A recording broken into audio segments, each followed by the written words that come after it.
Assalamualaikum warahmatullahi wabarakatuh. Untuk pertemuan ke-6 seni budaya akan mereview ragam hias pada bahan tekstil.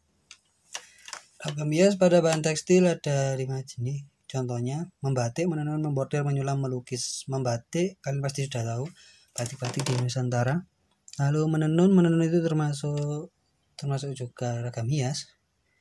Lalu membordir itu yang timbul, lalu menyulam juga timbul, lalu melukis dengan cat. Contohnya bahan tekstil yang ada di Nusantara ada 3, yaitu ada kain songket, lalu kain tenun, lalu kain bordir. Lalu jenis bahan tekstil ada 2, yang pertama bahan alam dan ada bahan buatan. Yang pertama bahan alam ada contohnya, yaitu bisa kalian lihat katun dari kapas, sutra dari kepompong ulat sutra, dan wol dari bulu domba. Ini hanya untuk mengulang ingatan kalian ya, untuk memancing ingatan kalian lagi seberapa jauh kalian menangkap pelajaran. Lalu sifat bahan tekstil, katun menyerap air, mudah kusut, lentur, dapat sikat dengan temperatur panas tinggi. Itu ada 5 contohnya: katun, wol, sutra, dagon, brokat, lem atau songket. Bisa kalian perhatikan. Mungkin kalau kalian kurang paham juga ada di LKS itu di halaman 7. Saya ambil intinya saja. Wol sangat lentur, tidak mudah kusut, tak menahan panas. Apabila dipanaskan menjadi lebih lunak. Sutra lembut, licin, berkilat, lentur, kuat. Banyak menyerap air sejauh digunakan. Dakron, polyester, dan nilon tidak tahan panas, tidak mudah kusut, tidak perlu disetrika, kuat dan cepat kering. Yang kedua yang brokat, lem, songket, mudah berubah warna, tidak mudah kusut, kurang menyerap air, tidak tahan terhadap setrika yang bertemperatur tinggi. Lalu ini ada zat pewarna. Zat pewarna ada 2.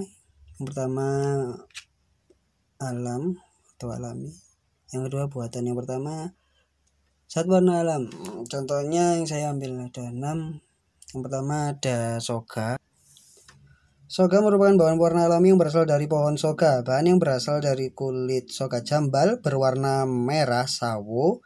Lalu kulit pohon soga Tangerang menghasilkan warna kuning dan soga tinggi menghasilkan warna merah.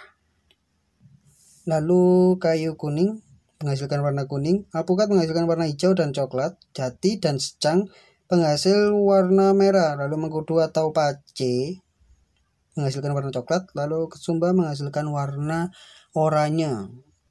Lalu zat warna buatan, yang pertama ada naptol. Naptol biasanya digunakan dengan teknik celup, sedangkan warna indigo sol dapat digunakan dengan teknik celup atau colet dan colet ya, atau colet lukis.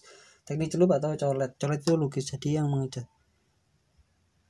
Kalau teknik celup itu mungkin naptol itu seperti warna tekstil yang biasanya ada yang di toko-toko, biasa kalian menyebutnya sumba.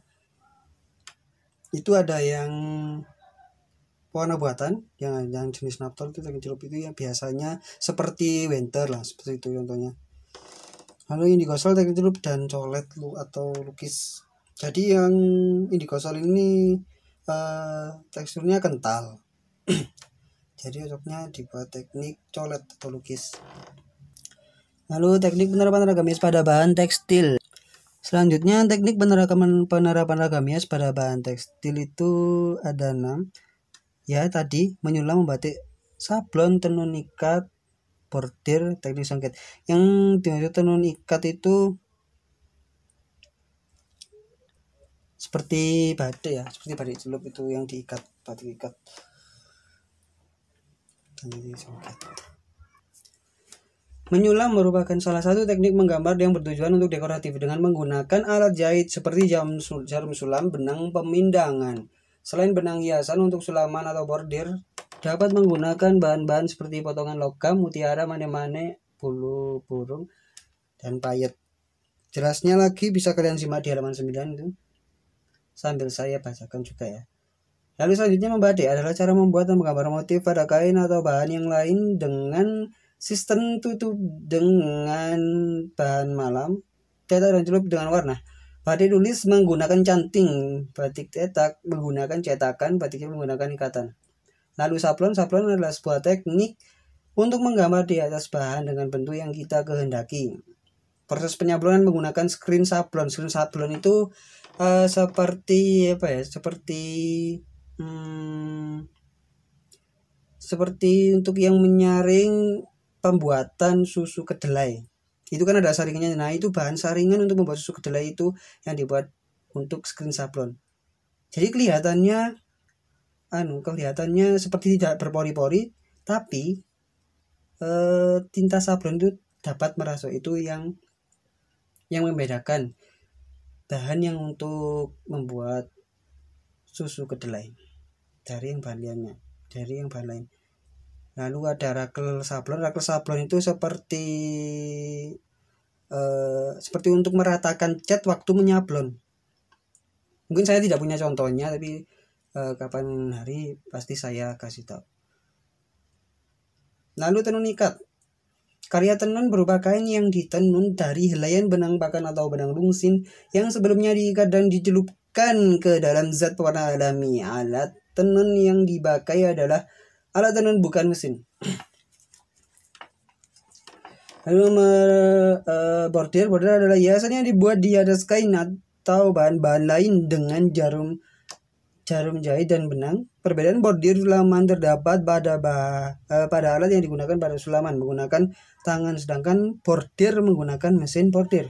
Lalu teknik songket adalah teknik tenun menggunakan benang emas atau benang perak. Selain benang emas atau perak, ada jenis benang sutra yang berwarna. Ada yang menggunakan benang sulam, yang menggunakan benang kardun berwarna, dan sebagainya. Tetapi semua jenis benang tersebut dipergunakan untuk menghias permukaan kain tenun.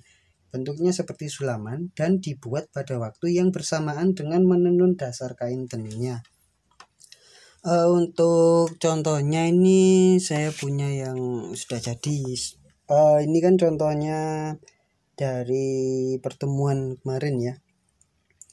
Ini penerapan ragam hias pada bahan tekstil. Ini saya menggunakan kanvas. Ini menggunakan cat akrilik dan menggunakan kuas. Ini contoh penerapan ragam hias pada bahan tekstil. Jadi kuas itu termasuk bahan tekstil. Intinya bahan tekstil itu serumpun dengan jenis kain. Nah, seperti ini kan, ini jenisnya ada jenis kain ini, kanvas. Oke. Selanjutnya saya akan mereview seni musik. Ini pasti kalian sudah tahu. Jika kalian menyimak pasti ingat. Ini hanya saya mengulang ini untuk memancing ingatan kalian. Seni musik bernyanyi berkelompok dengan banyak suara. Jenis vokal grup banyak suara. Ada kanon, core, akapela, dan nasyid. Untuk lagu kanon, bernyanyi berkelompok dengan cara bersaut-sautan. Ini saya ada contohnya. Ini bisa kalian dengar contohnya. Simak.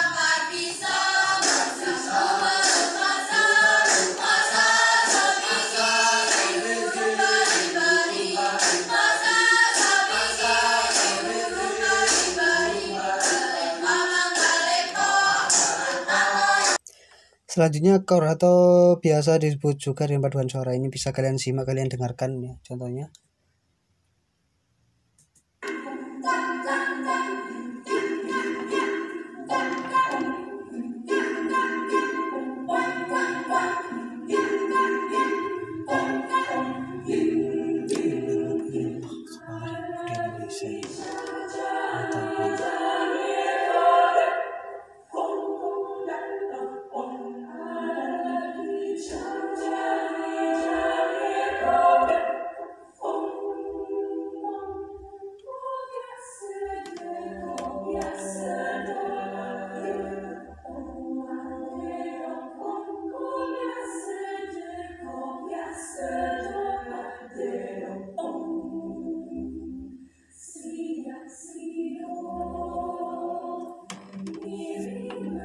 Lalu selanjutnya akapela. Akapela itu bernyanyi berkelompok tanpa iringan alat musik. Jadi iringan untuk lagu yang dinyanyikan itu berasal dari rekaman atau dari suara lain.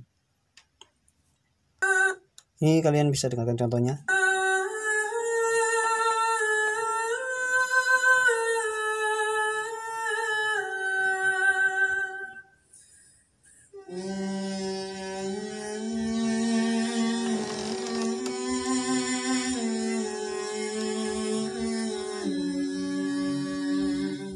Jadi kalian bisa dengarkan itu iringan alat musiknya itu berasal dari suara manusia. Jadi tanpa iringan alat musik, iringan musiknya dari bukan dari alat musik. Jadi itu berasal dari suara lain.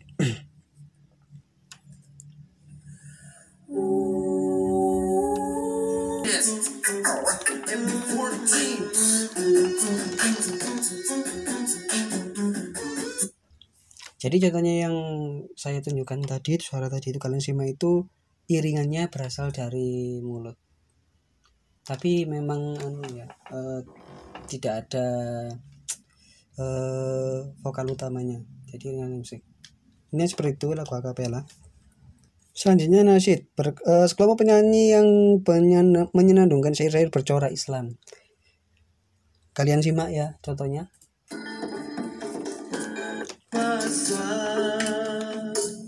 Sesungguhnya manusia kerugian,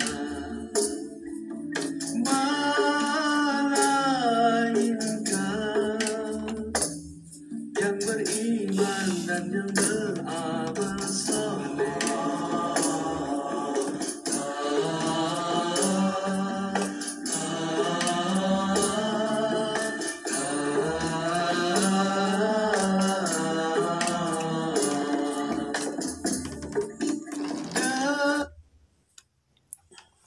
Tadi contohnya.